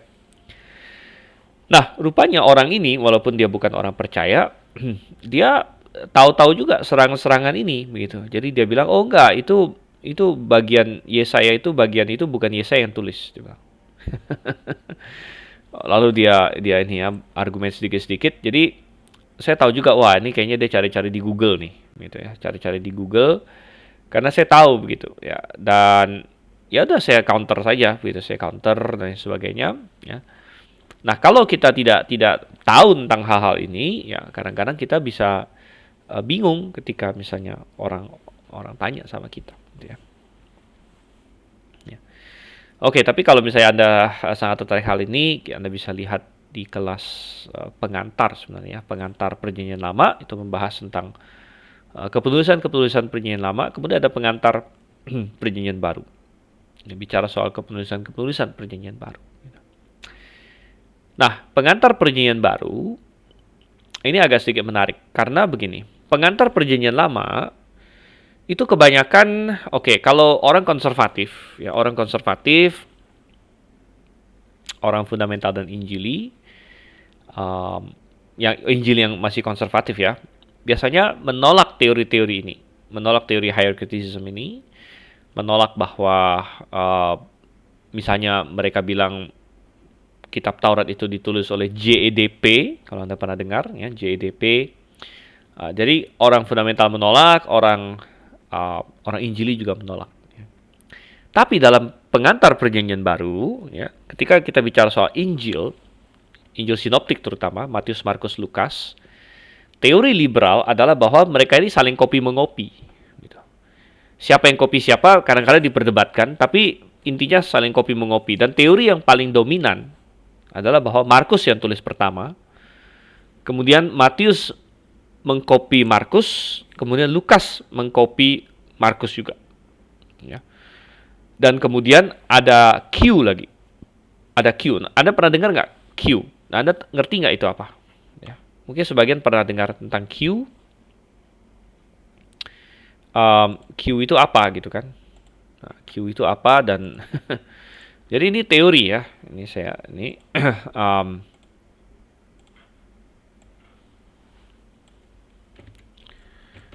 teori liberal ya, tentang Injil sinoptik. Injil sinoptik itu Matius, Markus, Lukas. Ya, adalah bahwa mereka saling copy-mengopi. Jadi yang paling dominan adalah bahwa Markus pertama ditulis. Apakah oleh Markus atau enggak, mereka enggak peduli. Ya. Ada yang bilang bukan oleh Markus dan sebagainya. Kemudian Lukas dan Matius ya, mengopi atau menyalin dari tulisan Markus plus Q. Nah, Q ya. Nah, Q ini apa? Q ini adalah, jadi gini. Matius dan Lukas katanya kan menyalin Markus. Tapi Markus kan pendek. Markus itu cuma 16 pasal, Lukas dan Matius lebih panjang. Nah, sisanya dapat dari mana gitu kan? Sisanya dapat dari mana? Nah, kalau kita perhatikan, Matius dengan Lukas itu lebih panjang dari Markus dalam hal apa? Rupanya Matius dan Lukas memiliki, dibandingkan dengan Markus, jauh lebih banyak isi perkataan Tuhan Yesus. Misalnya khotbah-khotbah dia, kemudian perumpamaan-perumpamaan dia. Itu jauh lebih banyak di Matius dan Lukas daripada di Markus. Sedangkan kalau mengenai mujizat-mujizat yang dilakukan, itu Markus sudah boleh dibilang hampir sama banyak lah dengan Matius dan Lukas. Nah, makanya mereka bilang bahwa Matius dan Lukas mengkopi Markus mengenai tindakan-tindakan Yesus, misalnya mujizatnya dan sebagainya, itu mereka ambil dari Markus. Kemudian untuk mengenai isi-isi khotbahnya Tuhan Yesus, misalnya khotbah di bukit kan, Matius 5-7 itu kan nggak ada di Markus. Kemudian perumpamaan-perumpamaan Tuhan Yesus, misalnya Matius 13 yang ada 7 perumpamaan di situ, itu juga tidak ada di Markus. Jadi pokoknya isi khotbah-khotbah Tuhan Yesus itu didapatkan dari suatu dokumen menurut mereka, yang dokumen itu mereka kasih kode Q. Q itu kalau saya nggak salah mereka ambil dari bahasa Jerman atau apa ya, Quelle ya. Ya, Quelle atau apalah, yang bisa Jerman apa itu artinya. Dan jadi ini adalah dokumen ini ya, dokumen misterius sebenarnya. Ya, artinya sumber ya. Oke. Ya. Pak Solihin kan ini ya, pernah di Jerman. Pak Ori juga pernah di Jerman. Pak Stanley juga pernah di Jerman. Sebenarnya kita banyak orang orang Jerman di sini ya. Cuman jangan diambil liberalnya nanti ya. Oke. Jadi Q ini mereka kasih ini ya, kasih apa ya, kasih kode Q ini. Ini dokumen yang nggak ada sebenarnya di dunia itu nggak ada, tapi mereka imajinasikan ada gitu. Mereka imajinasikan ada bahwa pastinya ada dokumen yang namanya Q ini yang isinya adalah kayak khotbah-khotbah Tuhan Yesus, sehingga Matius dan Lukas mengcopy dari Q dan plus mengcopy dari Markus, lalu digabungkan menjadi satu gitu ya. Ya, jadi ya kita bilang ya, dan oke, kebanyakan, nah ini sayangnya kebanyakan orang, kalau orang fundamental ini ditolak semua ya, kita buang ke tong sampah ini semua. Kalau misalnya orang Injili, nah ini, kalau orang Injili dia mengenai Q memang banyak yang tidak mau terima. Tetapi orang Injili masih banyak yang terpengaruh. Orang Injili akhirnya banyak yang terpengaruh masalah Markus pertama ditulis. Ya, kemudian Lukas dan Matius semacam ngintip dari Markus ini. Gitu. Jadi mereka terpengaruh ini. Sehingga di banyak STT yang mestinya Injili ya, mereka tetap terpengaruh akan hal ini dan mengajarkannya. Itu, mengajarkannya. Ya. Oke, ya, jadi itu sedikit mengenai pengantar ya. Jadi pertarungannya ada di Perjanjian Lama, pertarungan ada di Perjanjian Baru, macam-macam lah ya, di mana-mana ada pertarungan. Ini semua adalah hal-hal yang ini, yang ya kalau anda mau mempelajari serangan-serangan intelektual dan Anda harus siap bertarung dalam hal ini, Anda perlu mempelajarinya gitu. Oke, dan kita lihat lagi di sini. Baik ya, kembali di sini. Oke, itu adalah higher criticism. Sekarang kita lihat lower criticism ya. Lower criticism ini nah, ini adalah serangan terhadap transmisi Alkitab dari zaman ke zaman, mulai dari salinan pertama yang kita sebut sebagai autografa. Autografa adalah salinan pertama, artinya yang langsung ditulis oleh penulis awal, salinannya. Jadi kayak kopinya lah ya, kertasnya gitu lah, manuskripnya kita bilang istilahnya, karena waktu itu belum dibilang kertas sih ya. Kenapa belum dibilang kertas? Karena waktu itu menulis ya, sering di kulit ya. Jadi manuskrip itu bisa dari kulit, bisa juga dari yang disebut papirus. Ya, papirus itu dari dari tanaman-tanaman ini ya. Tanaman ini ya, kayak di pinggir sungai itu gitu. Oke, dan jadi serangan di sini dari salinan pertama autografa, lalu disalin ke selanjutnya, salin ke selanjutnya hingga ke masa percetakan. Kalau sudah ke masa percetakan kan bukan salin tangan lagi ya, bukan salin tangan, melainkan disalin cetak ya. Salin cetak, kemudian sampai ke era penerjemahan ke berbagai hal gitu. Walaupun penerjemahan oke lah, itu bukan spesifik mengenai lower criticism. Nah, untuk materi yang satu ini sebenarnya kita ada kelas khusus, yaitu namanya bibliologi tekstual. Bibliologi tekstual ini juga sudah pernah kita pelajari di kelas-kelas sebelumnya. Ya, dan intinya adalah orang-orang liberal ya mengatakan bahwa di dalam proses salin menyalin ini telah terjadi kesalahan-kesalahan yang sedemikian rupa ya sehingga yang kita miliki hari ini tidak persis sama lagi dengan yang autografa ini. Tidak persis sama lagi ya. Dan diperlukan ilmu textual criticism. Jadi mereka sebut ini textual criticism ya, kritik teks untuk mencoba mendapatkan lagi autografa. Ya, karena yang di tangan kita bukan lagi autografa. Dan saya ingin sedikit menjelaskan, berkaitan dengan timeline kita ini, bahwa kalau kita bicara manuskrip ya, tentunya di awal-awal di sini autografa adalah sekitar 50 tahun, dari sekitar tahun 40-an sampai dengan tahun 90-an autografa ditulis. Kemudian disalin ya. Disalin terus, dan melalui penyalinan ini ya akhirnya melalui penyalinan ini ya sampai ke masa percetakan. Nah, masa percetakan adalah pas bertepatan dengan masa reformasi. Jadi saya rasa itu bukan kebetulan. Ya, kita tahu bahwa Tuhan kita adalah Tuhan yang berkuasa, berdaulat atas sejarah.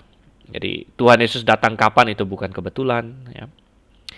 Dan bertepatan munculnya reformasi, jadi ada sedikit kebebasan di Eropa dengan meledaknya alat-alat cetak.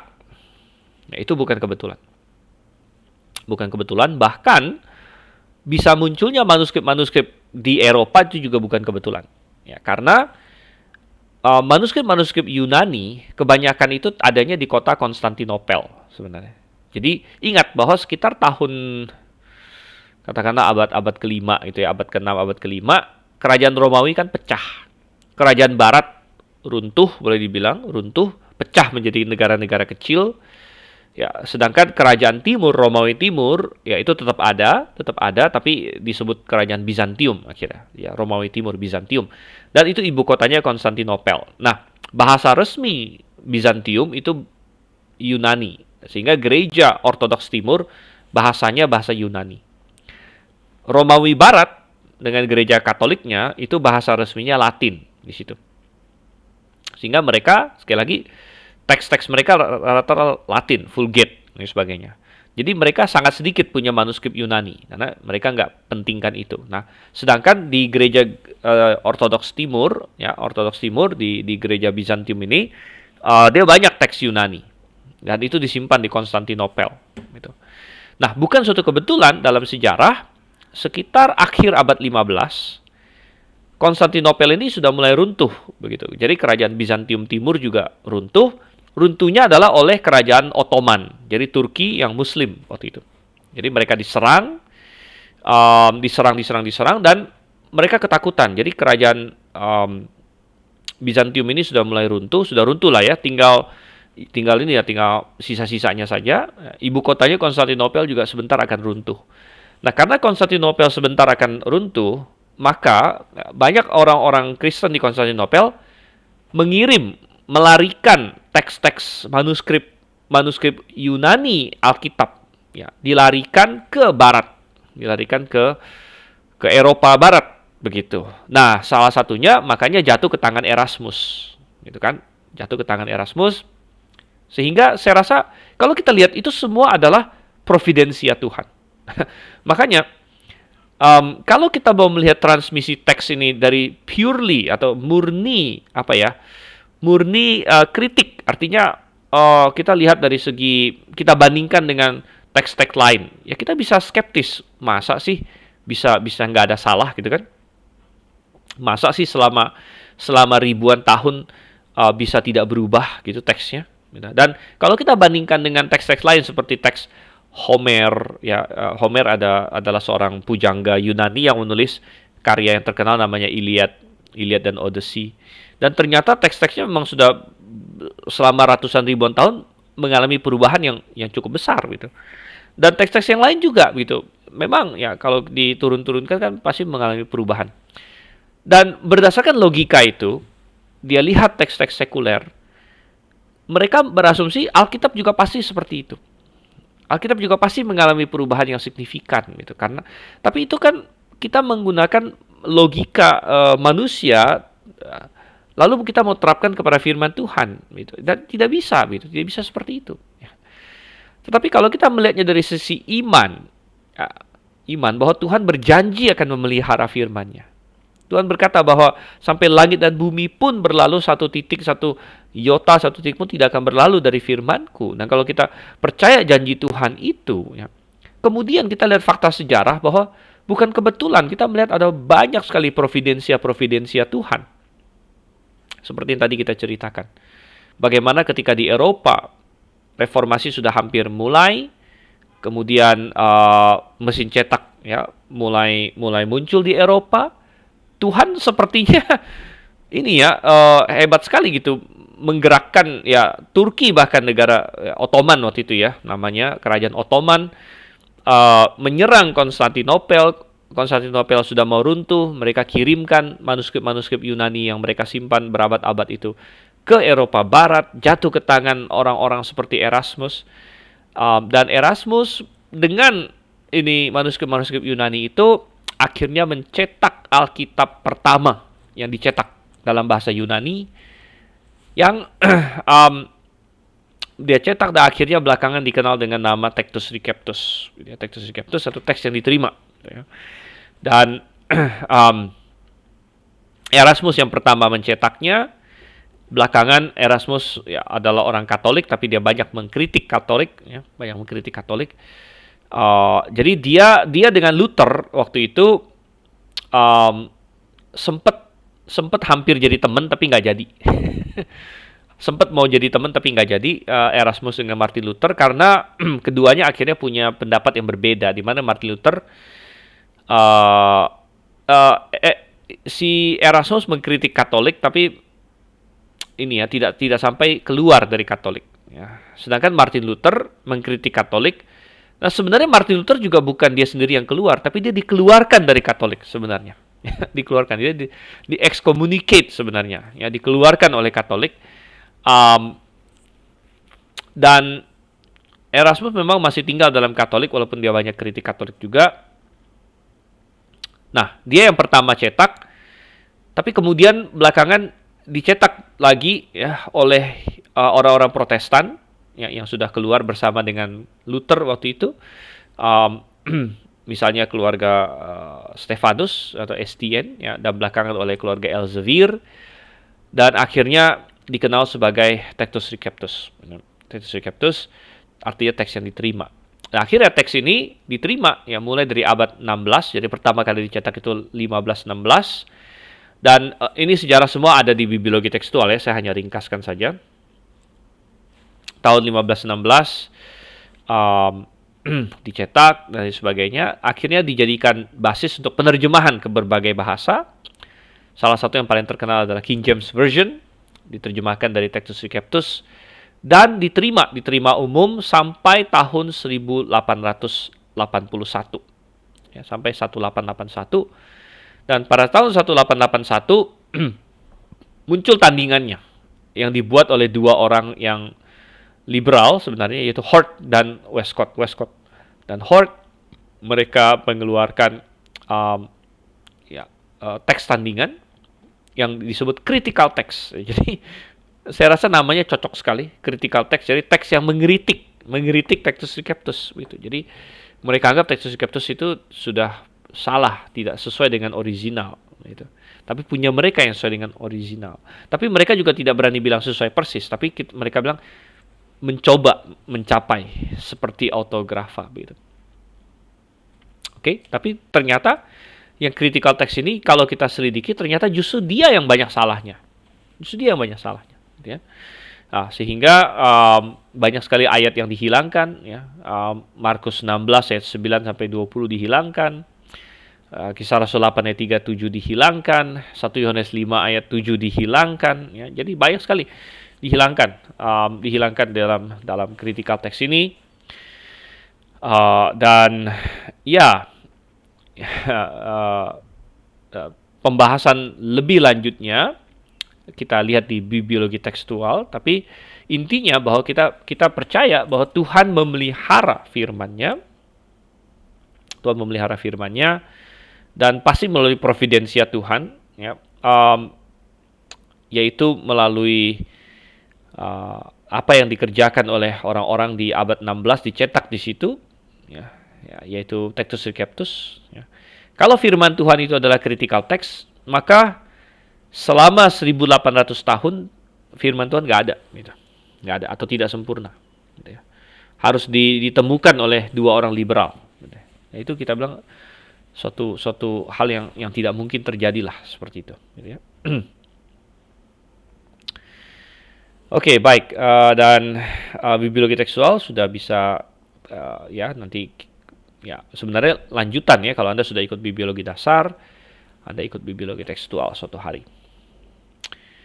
Oke, kemudian C, serangan Alkitab ilmu pengetahuan, serangan yang mencoba membenturkan informasi dalam Alkitab mengenai dunia dan alam semesta, dan konsep-konsep yang diajarkan dalam sains hari ini.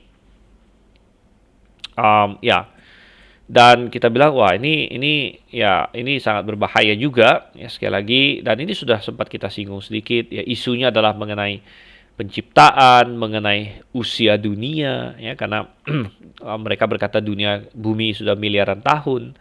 Kita bilang tidak, baru hitungannya ribuan tahun ya. Bagaimana munculnya manusia, bagaimana munculnya binatang-binatang, apakah evolusi, apakah manusia dari kera ataukah diciptakan spesial dan lain sebagainya. Banyak sekali ya yang terlibat di sini. Dan ya kita juga ada kelas khusus ya, Alkitab ilmu pengetahuan. Nah, jangan ada orang yang berpikir bahwa kita justru menolak sains. Ya, kita menolak sains. Kita tidak menolak sains. Dan kita secara umum oke dengan sains, ya. Tapi kita menyadari bahwa sains bisa salah. Bahkan inti dari sains adalah uji coba terus. Inti dari sains kan hipotesis, kemudian eksperimen, hipotesis eksperimen. Dan sains adalah pedoman yang cukup baik, tapi bukan pedoman absolut. Ya, sains bisa salah. Nah, terlebih lagi kita harus membedakan antara sains yang bersifat eksperimental dan sains yang bersifat historikal. Nah, sains yang bersifat historikal, ya itu seperti sains evolution, Big Bang dan sebagainya. Itu kita sebut sains yang bersifat historikal. Artinya tidak bisa dieksperimenkan. Bagaimana Anda mau mengeksperimenkan Big Bang? Kan nggak bisa.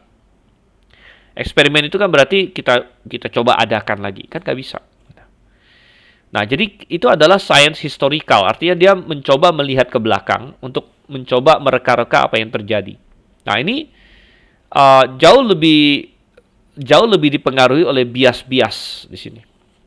Nah, itu beda dengan sains yang bersifat eksperimental. Sains eksperimental adalah sains yang berhubungan dengan hal-hal yang bisa kita eksperimenkan dan bisa kita lakukan ulang-ulang hari ini. Dan biasanya sains yang bersifat eksperimental inilah yang mendorong kemajuan teknologi hari ini. Dan biasanya ini nggak masalah gitu. Nggak masalah. Jadi sains yang bersifat eksperimental, misalnya manusia akhirnya bisa bikin pesawat. Ya, kenapa? Karena eksperimen terus ya. Bentuk sayap begini, oh ini ada daya angkat yang lebih, lalu bikin lagi teori, ya, dieksperimenkan lagi, ya, bikin mesin dan lain sebagainya ya. Semua teknologi-teknologi ini adalah sains yang bersifat eksperimental gitu. Harus kita bedakan dengan sains yang bersifat historikal. Sains bersifat historikal tidak bisa dieksperimenkan. Ini hanya mereka-reka apa yang terjadi di masa lalu. Mereka-reka apa yang terjadi di masa lalu, dan itu sangat sangat bisa terpengaruh oleh bias-bias, ya, bias-bias ini karena tidak bisa dieksperimenkan gitu kan. Dan saya orang yang sangat senang dengan sains gitu, jadi kita tidak menolak sains secara umum. Nah, sayangnya banyak orang Kristen yang akhirnya jadi dia mau menolak evolusi tapi kebablasan jadi menolak sains juga begitu. Ya, jangan gitu ya, jangan. Jadi ada banyak sains yang bagus, sains yang eksperimental, ya. Kemajuan teknologi ya sangat bagus ya. Makanya kita tidak perlu misalnya anti vaksinasi ya, anti vaksinasi tidak perlu begitu ya. Karena vaksin adalah hal yang itu sains eksperimental gitu, sains eksperimental. Jadi apakah vaksin itu sempurna? Ya enggak juga ya. Ada vaksin-vaksin yang belakangan ditarik karena ternyata oh ya ada efek samping, ya bisa saja begitu, hal-hal seperti itu. Tapi konsepnya nggak masalah sebenarnya, konsepnya nggak masalah bahwa mencoba untuk mempersiapkan ya, imunitas tubuh dan sebagainya gitu ya. Ya dan kita menerima ya sains ya seperti operasi ya dan sebagainya.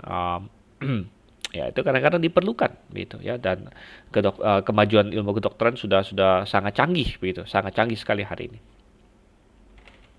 Oke.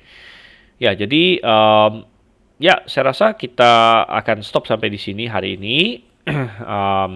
Ada kelas Alkitab dengan pengetahuan. Dan ya, selama 13 minggu kita sudah membahas berbagai hal mengenai Alkitab, ini biologi dasar, dan kita memberikan ya dasar tentang Alkitab ya, mulai dari mengapa kita percaya Alkitab firman Tuhan, lalu apa baik dari sisi Alkitab, apa yang Alkitab katakan tentang dirinya sendiri, segala macam teori inspirasi, kemudian kanonisasi dan banyak lagi yang lain ya. Semoga semuanya bermanfaat bagi kita semua dan Anda bisa menerapkannya dan suatu hari menjelaskannya kepada orang lain. Oke, minggu depan kita tidak ada kelas, ya, ada blok kelas, dan minggu depannya lagi adalah final test. Jadi final test kita tetap sesuai jadwal saja. Jadwalnya jadi adalah tanggal 20 berarti ya. Oke, jadi final test tanggal 20. Ya. Dan silakan dipersiapkan dengan baik-baik. Untuk yang di GITS nanti saya koordinasikan lah ya. Kira-kira tanggal 20 juga, tapi nanti kita koordinasikan lebih lanjut lagi. Oke, baik. Kalau tidak ada pertanyaan lagi, saya akan tutup kelas kita malam ini. Mari kita tutup dalam doa ya. Bapa di surga, kami mengucap syukur dan kasih setia pada kami. Satu semester sudah kami lalui, kami membahas firman-Mu sebagai dasar yang sangat penting untuk iman kami Tuhan, dan bukan saja kami dikuatkan, tapi kami juga melihat berbagai serangan, dan kami memohon Kau yang memberikan kami hikmat supaya kami bisa kuat menghadapi tantangan-tantangan iman di zaman ini, dan bahkan kami bisa menguatkan orang-orang lain juga. Terima kasih Tuhan, kami berdoa dalam nama Yesus Kristus. Amin. Oke, baik. Jadi selamat malam semuanya. Sampai berjumpa lagi dan Maranatha.